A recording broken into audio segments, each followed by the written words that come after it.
একটা ভিডিওতে ভয়েস দিতে দিতে আমি জাস্ট পাগল হয়ে যাচ্ছি। এখানে সকাল সকাল চলে এসেছিলাম ইডলির দোকানে, হাজব্যান্ডকে রাত্রেবেলায় বলাই, ও কিন্তু আমাকে বলেছিল তুমি আমাকে উঠিয়ে দেবে, আমি ডিউটি যাওয়ার আগে তোমাকে ইডলি এনে দিয়ে যাব।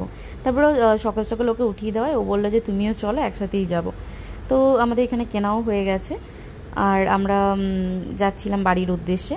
তো তোমরা যারা কিন্তু প্রথমবার আমার ভিডিও দেখছো তারা অবশ্যই আমাকে একটা লাইক করে দিও, কোথায় থেকে দেখছো সেটাও জানিও কমেন্টে, তাহলে আমার খুব ভালো লাগবে, আমার জানতে সুবিধা হবে। আর যারা প্রথমবার সুরাট আসছো, মানে ট্রেনে করে আসবে, তারা কিন্তু এই যে স্টেশন, সুরাট স্টেশন, তারপরে কিন্তু এখানে হোটেল পেয়ে যাবে অনেক। তো যাই হোক, একটা ইনফরমেশন দেওয়ার চেষ্টা করলাম। সকাল সকাল খাবার দোকানে যেরকম ভিড়, এখানে কিন্তু ঠাকুরের কাছেও সেরকম ভিড়। তো যাই হোক, তোমরা আমাকে সাপোর্ট করার চেষ্টা করো, আমার খুবই ভালো লাগবে। তোমরাও নতুন কিছু শুরু করলে অবশ্যই আমাকে জানানোর চেষ্টা করবে, আমিও তোমাদেরকে সাপোর্ট করার চেষ্টা করব। আমি সবসময় তাদেরকেই সাপোর্ট করি, বেশিরভাগ যারা নতুন কিছু শুরু করছে।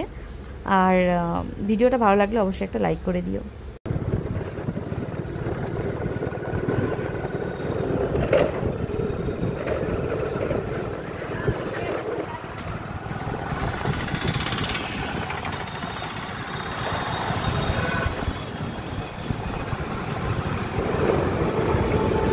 এটা স্টেশন না, চলো স্টেশন থেকে ঘুরে